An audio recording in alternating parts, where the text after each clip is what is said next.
Running around big open cities, stealing cars, shooting people, doing all the bad stuff. Look, whether you're doing the crime or fighting the crime, or maybe a little bit of both, these are, in our opinion, the definitive open world crime games. Some of the best of all time. We tried to narrow it down to 20. It was really tough, but stick with us. Let's get started off with number 20. We're keeping it light at the start with Lego City Undercover. Look, this game released quite a few years back now at this point, but ever since, it's been incredibly underrated.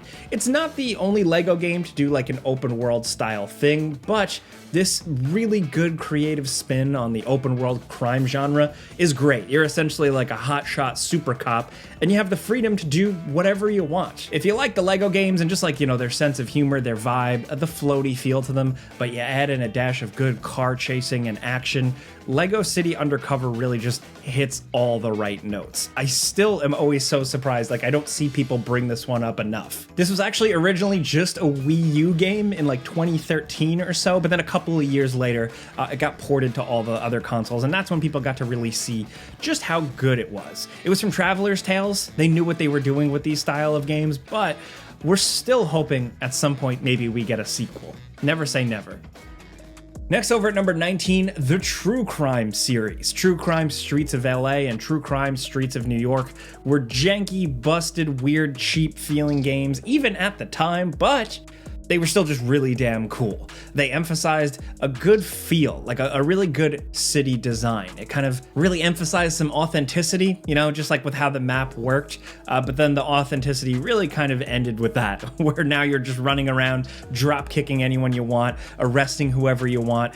It really did a good job kind of aping crazy movies of this similar style, where you're clearly a cop, but you're a little crooked and you have the freedom to do whatever you want. This was released in the time of GTA clones, and it's not the best. But at the time, like us, if you were younger and you were itching for more open world Grand Theft Auto crime things, some of the shooting mechanics and combat mechanics they had, specifically in True Crime Streets of LA, it really did satisfy that hunger, at least temporarily. Looking back, no, these games haven't aged the best, but we're still just grateful for all the fun times we had in it.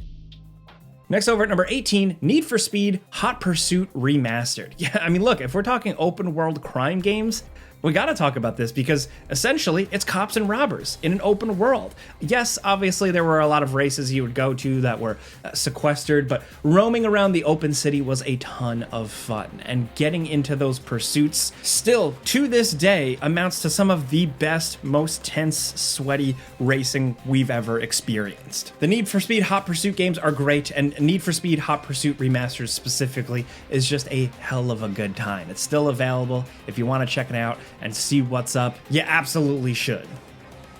Next, over at number 17, switching gears a little bit with Police Simulator, Patrol Officers. This is very much one of those PC-based Steam simulator games, very much hardcore emphasis on the simulation, but it's a game where you get to, essentially live the life of a police officer, and that comes with all of it. The exciting stuff, the making arrests, the chasing down subjects, but also basic stuff like traffic incidents and pulling people over. So it was really going for that whole strict feeling of just emphasizing regular old police work simulation. These sandbox style areas, there was 3 of them or so, lets you kind of get the feel for different neighborhoods and get into all kinds of weird hijinks. It's definitely not for everybody because it's not really very chaotic or anything like that. And this is one of the ones where, while it is a crime simulator, you are on the side of the good guys. It's still definitely a unique experience. And for the sake of really rounding out this video and covering all the bases, we had to mention it. Now, over at number 16, something totally from left field, Far Cry 5. Think about it. It is kind of like an open world crime simulator. There's all kinds of chaos. While technically you're like a US Marshal going in to stop this crazy cult, just seeing all the chaos, all the crime going on around you at all times, just made this game really good. Look, when it released, it had its flaws. It's definitely not a perfect Far Cry game, but for the sake of just open world hijinks and running around and stumbling into a band of crazy cult members and getting into shootouts, and then they hop in a truck and chase you down, you never really know what's going to happen next in this one.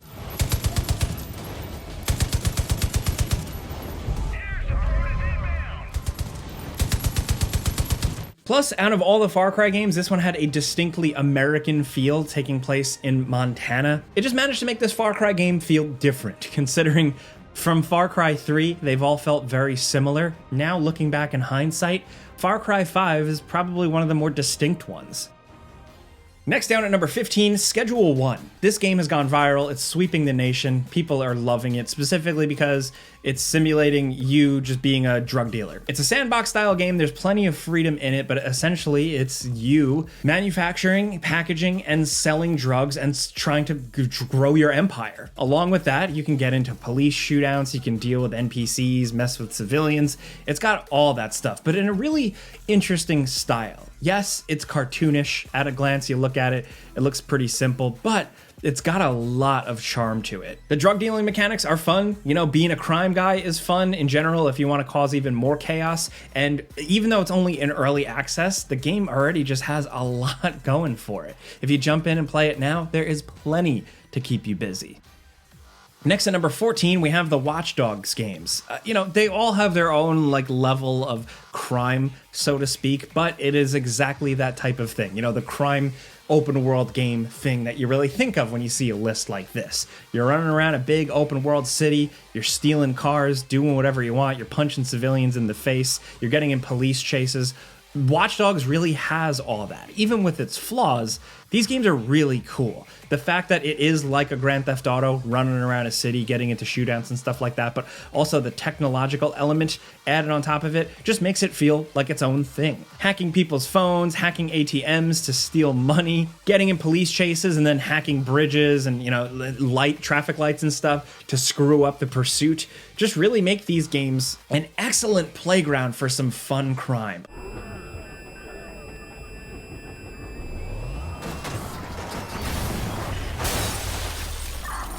I think I'm specifically talking more about Watch Dogs 1 and 2. They both really have their own great moments, to be completely honest, with Aiden Pierce in gritty Chicago and, his quest for revenge. And then Watch Dogs 2, a little bit more lighthearted, but a lot more just to do in this open world. The Watch Dogs games are certainly underrated. They definitely have their flaws worth criticizing, but when we look back now, years later, all we can do is remember them fondly. Next at number 13, we have The Getaway. The Getaway is absolutely incredible and does a great job simulating the kind of, mid-90s, early 2000s London crime thriller. It's a really story-focused game. You come across all manner of gangs with your character formerly being involved with the mob, and just when he thought he was out, he gets pulled back in. You've heard it before, but here you get a full open-world London playground to explore in, and at the time, this world felt incredibly realistic. Looking at it now, yeah, it's just gray and bland, but this game really just felt incredibly unique, highly cinematic, no UI, really minimalist, but it had some good cops and robbers, police chases, a couple of really cool, notable shootouts, and memorable characters. The Getaway 2 had a lot of interesting stuff as well, but it was unfortunately a really buggy mess. But I will always stand by the fact that I think the original Getaway game is an all-timer and a PS2 classic for sure.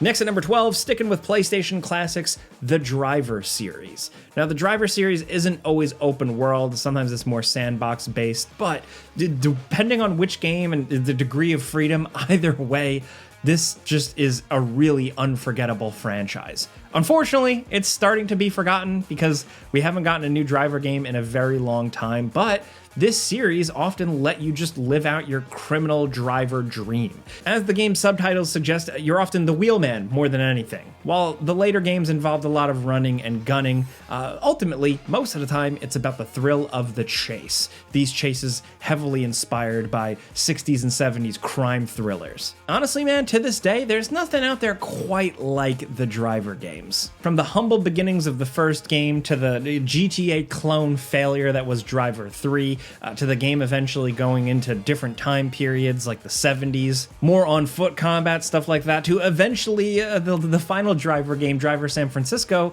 letting you be a ghost that just zips around and possesses any car you want. It's a weird history, but a storied one, and we're grateful for all these games, flaws and all. Next over at number 11, we're going back to a more simulation style game with Thief Simulator. This released a few years back on PC, and essentially it simulates you being a common thief, scouting out a neighborhood, using your binoculars, plotting entry points, and then stealthing in and stealing stuff. The game isn't completely open world, like you're not driving cars and stuff, but it is sandbox style, dropping you into different neighborhoods for you to essentially try and find the best mark, find the house with the best stuff, steal some TVs, steal some cash, steal some jewelry, and get out cleanly. It was actually fun as hell and kind of reminded us of like older school games like Deus Ex or Thief, and it actually had some surprisingly good stealth. Like I said, it's a few years old at this point, but it still feels like a modern game, and there's a lot to it, from driving around, taking your loot to then pawn it off, dealing with the police being called. There's a surprising amount of depth and surprises to this one. Next at number 10, LA Noire. LA Noire is heavily story-based, and while you yourself are not the criminal running around causing crime and chaos, you are an investigator. You are an LAPD detective, and it's up to you to explore this beautifully recreated old-school Los Angeles, interrogate suspects, make your deductions, get in some shootouts and some car chases. This game really, really is just something else. Its noir influences it wears heavily on its sleeve. The performances, while the faces look goofy now, the actual actors' performances, the voice acting, it's all really great. The story is surprisingly compelling with an ending you probably won't forget. It's an exercise in mood, atmosphere, and tension all around. And again, it does feature a really beautiful city to drive around in. If you like police work and interrogations and a bit of old school noir, LA Noire might be your thing. In fact, I'm actually surprised you haven't played it yet. Stay in cover.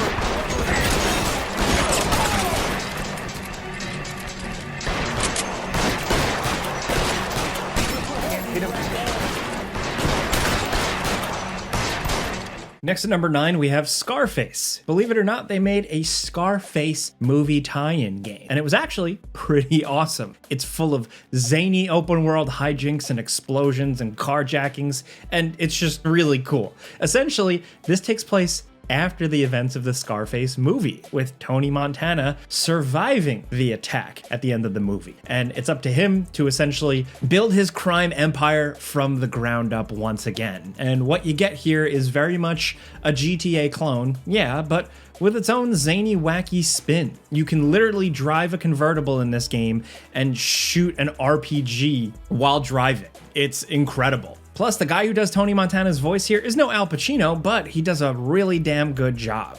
The game had some solid open world third-person exploration and shooting. Plus, there was this whole mechanic where you could go into crazy Tony Montana mode. He had a balls meter, and when this meter fills up fully, and when he has enough balls, you can essentially go into rage mode, where he runs around saying, "Say hello to my little friend," and you get infinite ammo, and you're more invincible, and it's crazy. They don't make them like this anymore. This game would not exist today, but it's really cool. We had a good time with it.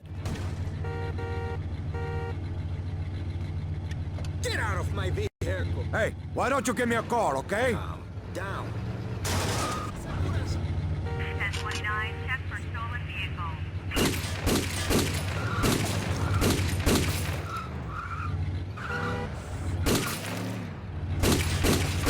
You ugly. That's your crime. I don't need that shit in my life. You don't fuck with me, I don't fuck with you. Next, over at number 8, we have The Godfather. Yeah, coming off the Scarface game, this is very different. This game had a lot of respect and reverence for its source material, and it kept things pretty straightforward, with you joining the Corleone crime family at its peak, working for Don Corleone himself. All the families are involved in New York City, and it's up to you to rise from like a low-level enforcer up to a big-time boss. You make your own character, you roam the streets in 1940s New York, you force business owners to pay you, you rob people, you beat up goons. For the time, this game was really, really cool. There was a sequel, The Godfather 2, took the exploits to Miami and Cuba and was more centered around actually building up your crime empire. It wasn't as good as the first game, but still, these games are special, and it's another example of games I just feel like we wouldn't see today. We still get movie tie-in games, sure, but nothing quite like The Godfather.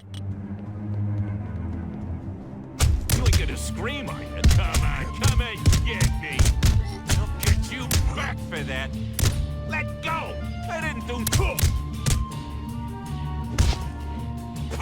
Bastard! This one's for my mother. I don't deserve this. Do it. Next, over at number 7, the Yakuza series. Of course we had to mention it. You're a guy in the Yakuza, the Japanese crime family. There's a lot to these games, and honestly, the series has really gone beyond just the Yakuza thing, but all the inner workings of these games center around Japanese crime families and your role in them. You tend to wander around these open worlds of Kamurocho, and you get into all sorts of hijinks. You can engage in fun mini games, you can build an empire, you can go to bars, go to restaurants, you can chat with women, and you can beat up lots and lots and lots of dudes. Don't expect an open world crime game where you're driving in cars at high speeds and shooting dudes. No, this is more ground level stuff, street level stuff. And I think that in particular is what makes these games so special. Not to mention the fact that it's often centered around Kazuma Kiryu, one of the most interesting main characters we've ever had in video games. These games are just truly something special. If you have to start from like the remake of the original Yakuza game, or better yet, Yakuza 0. It's incredible.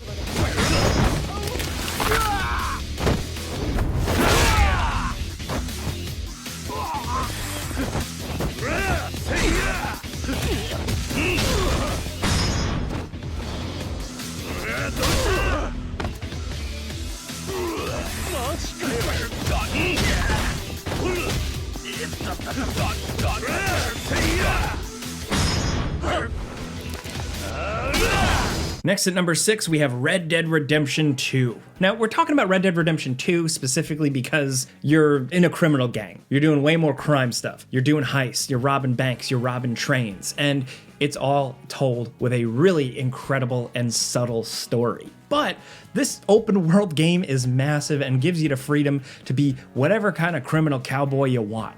Maybe you're polite, maybe you're pleasant, maybe you toe the line, or maybe you're just a dastardly evil man, tying people up on train tracks, robbing people, beating up everybody for money, getting drunk, getting into bar fights. You really can do whatever you want here. It's got the staples of something you'd expect from Rockstar Games, the people behind, Grand Theft Auto. You can get wanted, people will come after you, people will hunt you down, and it's just fun to get into shootouts because it's all based around pretty realistic shooting and movement. It's all very deliberate. It's not super arcadey. It's more focused. John Marston from Red Dead Redemption is absolutely awesome. And I gotta say, the main character of Red Dead Redemption 2, Arthur Morgan, is right up there. They're two legends, if you ask me. And just kind of going for the ride in Dutch's gang and seeing how these people live off the land and do whatever they can to scrape by is just really cool to see. Honestly, though, we've talked Red Dead Redemption 2 to death. So see our other videos. Let's move on.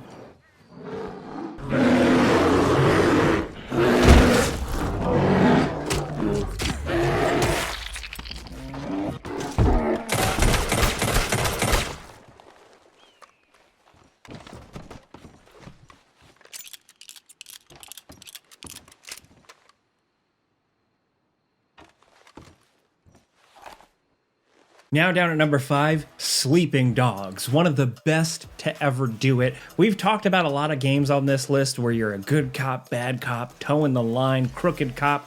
Nothing does it better than Sleeping Dogs. The undercover cop Hong Kong action game is unlike anything else on this list. An open world Grand Theft Auto style game, sure, but focused around good hand-to-hand combat, really tight car chases, and really good violence. Plus, it tells an interesting story with a solid and likable main character. It's a good campaign length with just enough stuff in the open world to keep you interested, keep you engaged for a little bit more, but it's not filled with like a bunch of filler and busy work. Sleeping Dogs is excellently paced, great controlling, tons of fun, and now I really want to go replay it.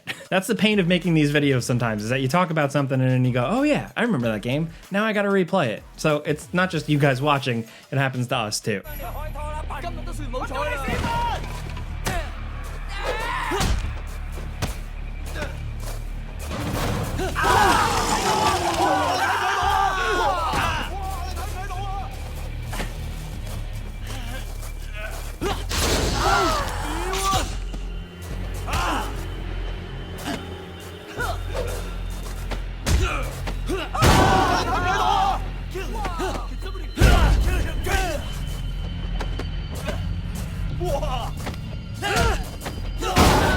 Now at number 4, the Saints Row franchise. What once started as a straight up GTA clone with the first game, it really developed into its own thing. It got weirder and zanier and crazier, and people love these games for different reasons. Some people like the antics of Saints Row the Third, or the one where you're the president. Other people like Saints Row 2, where it kind of towed the line perfectly between just being a criminal and getting a little zany. Either way, we're so glad this series exists, because it can't just be all Grand Theft Auto all the time, right? Saints Row really carved out its own place in the pantheon. Fun controls, memorable moments, but also a ton of customization, really building out your own character, your own cars, and just going hog wild. It's a shame that this series is now unfortunately dead. The last game was a dud, the last gasp, so for now, it seems like Saints Row is on ice, but all we can do is hope that maybe one day it returns to glory. In the video game industry world, I'd say never say never.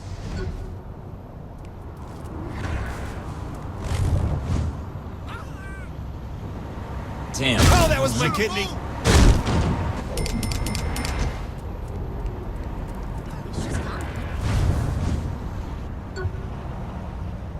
Nice view. Cannot control it. Now at number 3, Cyberpunk 2077. This lets you be a cyber criminal in a cyberpunk world. The city of Night City is just ripe with opportunity for all types of criminal shenanigans. You can just be an absolute badass, do whatever you want, drive whatever you want, kill whoever you want in this world. As much as this game launched in a pretty rough state at this point, with the DLC and the expansions and everything, Cyberpunk 2077 is just an awesome world to live and explore it.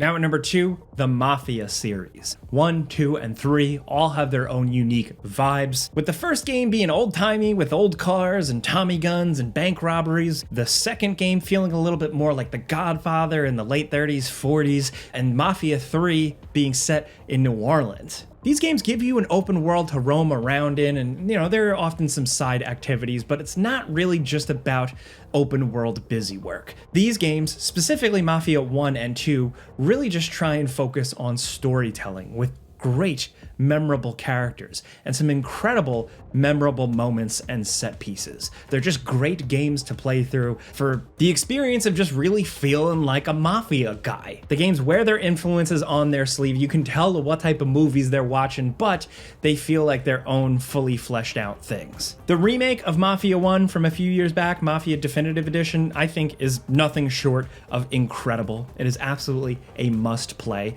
And Mafia 2 as well is really cool with great music, characters I absolutely love, and a solid ending. 3 is a bit more divisive, but I definitely think it's got enough going on to keep it interesting and keep it fresh. And now there's Mafia the Old Country coming soon. Out of a lot of games on this list, we talked about a lot of games that are like dead franchises, but I'm glad Mafia is still kicking.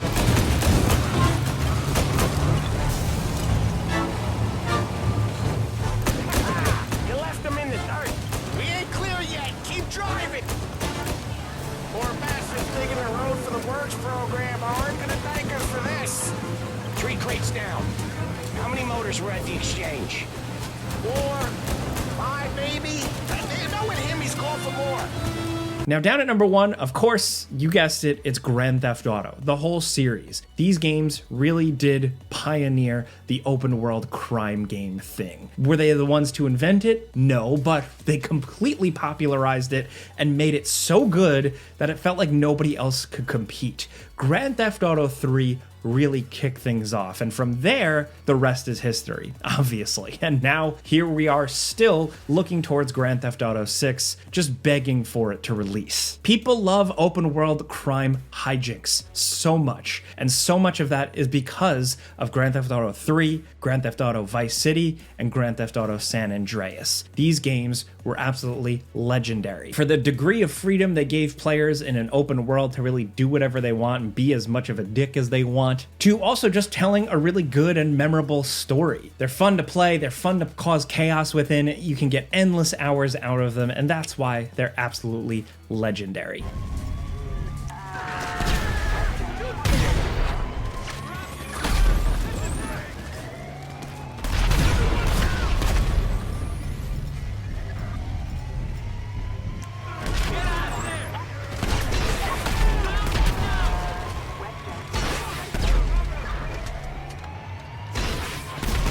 Those are 20 of some of the best open world crime games of all time. We did have 2 other ones that we had to include in a bonus section here. The first is Contraband Police, if you're more into that police simulator crime type of thing. Also, The Precinct, a kind of 80s noir thriller, open world crime thing where you're a police officer, but you go from like beat cop to detective, and there's a lot you can do here. Anyway, like I said, those are 20 games. We gave you a lot to think about, a lot to ponder, and maybe some new games to play. So if you like this video, clicking the like button helps us out. Let us know in the comments what you're up to, what you're playing, if you're getting into any chaos in any of these games. But that's really it for us. Thank you very much for watching, and we'll see you guys next time.